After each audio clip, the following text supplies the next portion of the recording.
இன்றைக்கி நம்ம ரொம்பவே கலக்கலான ஒரு இட்லிக்கு சைட் டிஷ்ஷாக நம்ம இன்றைக்கி கார சட்னி செய்ய போகிறோம்.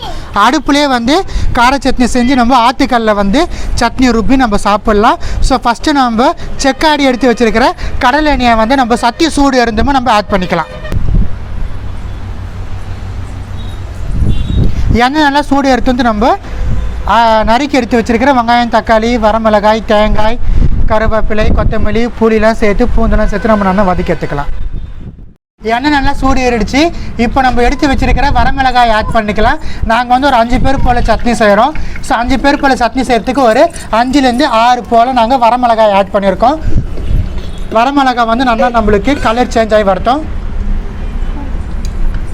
வரமிளகாய் வறுப்பத்திரமே நம்ம இப்போ பூண்டு சேர்த்துக்கலாம். பூண்டு வந்து ஒரு 15 பல்லு போல் பூண்டு எடுத்துருக்கோம். பெரிய பல்லு 15 பல்லு. வரமிளகாயும் பூண்டும் சேர்த்து நல்லா வதங்கட்டும். இப்போ நம்ம வெங்காயத்தை ஆட் பண்ணிக்கலாம்.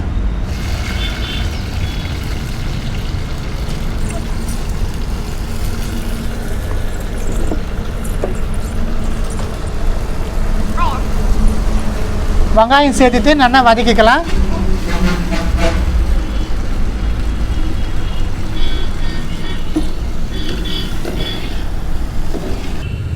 பாருங்கள், வெங்காயம் வந்து நம்மளுக்கு நல்லா ஒரு அரை வடங்கள் போல் நல்லா வதங்கி வந்துடுத்து.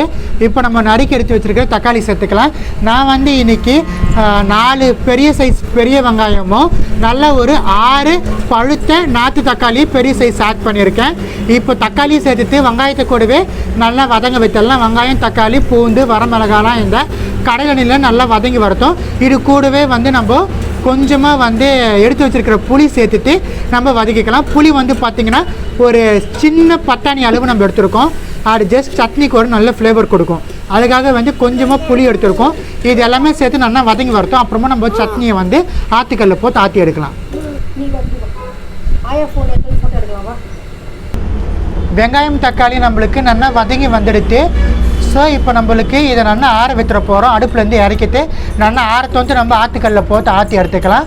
வெங்காயம், தக்காளி, வரமிளகாய், பூண்டு எல்லாமே சேர்ந்து நல்லா வதங்கி வந்துடுச்சு. போதும், இது நல்லா ஆறட்டும். நம்மளுக்கு இட்லிக்காக வேண்டி பாருங்கள், சட்டியில் வந்து தண்ணி ஊற்றி வச்சுருக்கோம். இப்போ இந்த சட்டியை வந்து நம்ம மூடி விட்டுடலாம். தண்ணி கொதிக்கத்து வந்து நம்ம இட்லி ஊற்றி வைக்கலாம்.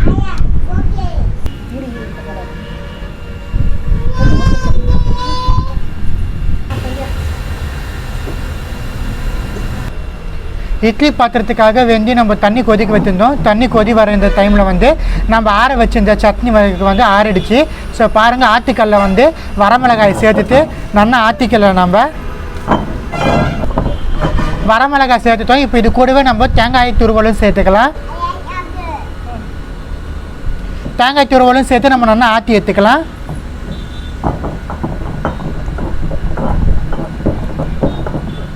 எப்பவுமே சட்னி வந்து மிக்சர் ஜாரில் அரைக்கிறத விட நம்ம வந்து இது போல் ஆட்டுக்கல்லையோ இல்லை கிரைண்டரில் அரைச்சோம்னா சட்னியுடைய சுவை வந்து 1+ நம்மளுக்கு கூடுதலாகவே கிடைக்கும்.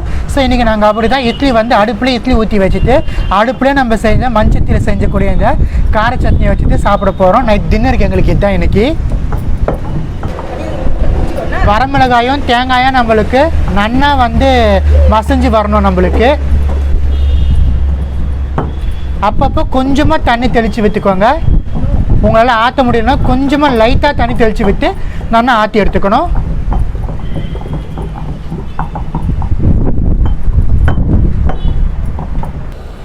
நம்ம ஆட் பண்ண தேங்காயும் வரமிளகாவும் நல்லா மசிஞ்சிருச்சு. நல்லா மசிஞ்சதுக்கப்புறமா நம்ம இப்போது ஆற வச்சுருந்த வெங்காயம், தக்காளி, பூண்டு எல்லாமே ஒன்றாவே சேர்த்துட்டு நம்ம ஆட் பண்ணிவிட்டு கொஞ்சம் கொஞ்சமாக தள்ளி நம்ம நல்லா மசித்து சட்னி கன்சிஸ்டன்சிக்கு மசித்து எடுத்துக்க போகிறோம். அதுக்குன்னு ரொம்ப தண்ணி விட்டுறக்கூடாது. லைட்டாக கொஞ்சமாக நம்ம ஆற்ற கஷ்டப்படுறாச்சு கொஞ்சமாக தண்ணி தெளித்து நம்ம நல்லா ஆற்றி நல்லா மசித்து சட்னி கன்சிஸ்டன்சிக்கு நம்ம அரைச்சி எடுத்துக்க போகிறோம் சட்னியை.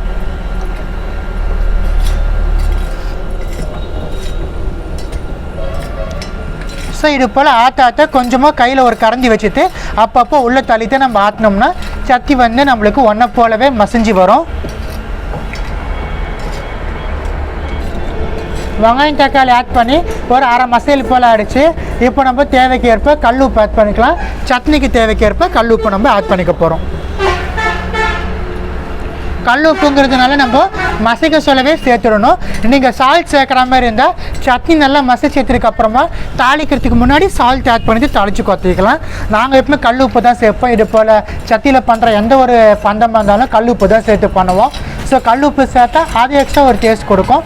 இந்த ஆற்றுக்கல்லில் கல் உப்போடு சேர்த்து வெங்காயம் தக்காளி மசிறச்சு அது இன்னும் ஒரு நல்ல டேஸ்ட் கொடுக்கும். ஸோ பாருங்கள், சட்னி ஆற்றுற இந்த கேப்பில் நம்மளுக்கு தண்ணி நல்லா கொதி வந்துடுச்சு இட்லிக்காக வேண்டி. ஸோ தண்ணி கொதிக்குது. இப்போ நம்ம இட்லி பாத்திரத்தில் வந்து நம்ம இட்லியை ஊற்றி இந்த சட்டியில் போட்டு வச்சு பாத்திரத்தை போட்டு மூடி வச்சிடலாம். ஸோ சட்னி மசிஞ்சு வரத்துக்கும் இட்லி வெந்து வரத்துக்கும் நம்மளுக்கு நாடி கரெக்டாக இருக்கும். இட்லி ஊற்றியாச்சு. இப்போ நம்ம சட்டியில் வச்சு மூடிடலாம்.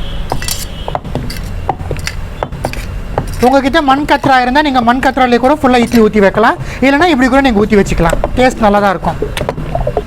இட்லி ஊற்றி வச்சுட்டு வந்துட்டோம். இப்போ பாருங்கள், சட்னி வந்து நம்மளுக்கு 3/4 போல் நல்லா மசிஞ்சு வந்துடுச்சு. இன்னும் ஒரு 1/4 பாகம் தான் இருக்குது சட்னி மசிறதுக்கு. பூண்டு வந்து அங்கங்கே 1-2 நிற்குது. அது நல்லா மசிஞ்சிச்சுன்னா போதும். நம்ம சட்னியும் எடுத்துடலாம். சட்னி நல்லா நம்மளுக்கு மசிஞ்சு வந்துடுச்சு. சட்னி எடுத்து நம்ம ஒரு பாத்திரத்துக்கு ட்ரான்ஸ்ஃபர் பண்ணிடலாம். மசிஞ்ச சட்னி எடுத்து நம்ம இந்த சட்டியில் ட்ரான்ஸ்ஃபர் பண்ணிடலாம். ஸோ பாருங்கள், சட்னி வந்து நம்ம வேசி வச்சாச்சு. இப்போ சட்னி நம்ம ஒன்றும் தாளிக்கிறதுலாம் நம்மளுக்கு பாக்கி. இட்லி வெந்து வந்துடுமோ நம்ம சட்னியும் தாளிச்சிட்டு சூடாக இட்லியை வச்சுட்டு சட்னி வச்சுட்டு சாப்பிட்லாம். ஸோ பாருங்கள், சட்னி தாளிக்கிறதுக்காக வந்து நம்ம வீட்டு மாடியில் போட்டு வச்சுருக்கிற கருவேப்பிலை 2 பறித்து எடுத்துகிட்டு வந்துடலாம். நம்ம ஸோ ஃப்ரெஷ்ஷாக கருவேப்பிலையை பறிச்சுட்டு நம்ம சட்னி தாளித்தா அருமையாக இருக்கும். இட்லி வேக வச்சுட்டு இருந்தோம். இட்லி வந்துச்சா நம்ம ஓப்பன் பண்ணி பார்த்துடலாம்.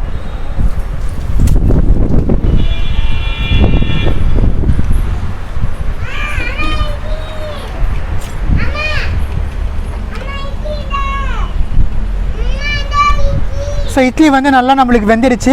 இப்போ இந்த இட்லி எடுத்துகிட்டு நம்ம சட்னி தாளிக்க ஆரம்பிச்சிடலாம். பாருங்கள், சட்னி நம்ம தாளிக்கிறதுக்காக சட்னி எடுத்து வச்சுருக்கோம். சட்னி சூடு ஏறிடுச்சு. நம்ம கொஞ்சமாக செக்காடுனா கடலை எண்ணெய் ஆட் பண்ணிக்கலாம். ஸோ எண்ணெய் நல்லா சூடு எடுத்து நம்ம தாளிப்புக்கான ஒவ்வொரு இன்க்ரீடியன்ட்டும் போட்டு தாளித்து சட்னியில் கொஞ்சிட்டு போய் ஆட் பண்ணிடலாம். எண்ணெய் நம்மளுக்கு நல்லா காஞ்சிடுச்சு. இப்போ நம்ம தாளிப்புக்காக எடுத்து வச்சுருக்கிற கடுகு கருவேப்பிலை 1 by 1 போட்டு நம்ம சட்னியை தாளித்து கொட்டிக்கலாம்.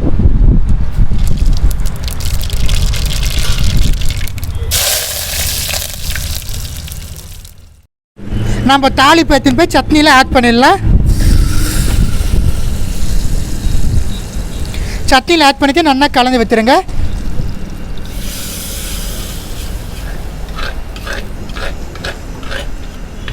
ரொம்பவே கலக்கலான ஒரு கார சட்னி அருமையாக மண் சட்டியில் அடுப்பில் விறகடுப்பில் எப்படி சேர்த்து நம்ம செஞ்சாச்சு.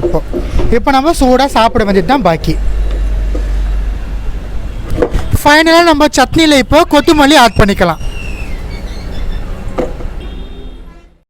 பாருங்கள், ரொம்பவே கலக்கலான மஞ்சத்தில் செஞ்ச இட்லி சுவையான கார சட்னி எப்படி சேர்த்து உங்களுக்காக வந்து செஞ்சு காமிச்சிருக்கோம். இந்த ரெசிபி உங்கள் வீட்டில் ட்ரை பண்ணி பார்த்து எப்படி வந்துச்சுன்னு எனக்கு கமெண்ட் செக்ஷனில் சொல்லுங்கள். வேறு ஏதாச்சும் பாரம்பரியமான ரெசிபிஸ் வேணுனாலும் இல்லை டிஃப்ரெண்ட்டான ரெசிபிஸ் வேணுனாலும் கட்டாயமாக நீங்கள் கேளுங்க கமெண்ட் செக்ஷனில். உங்களுக்காக வேண்டி நான் போஸ்ட் பண்ணுறேன். நன்றி, வணக்கம்.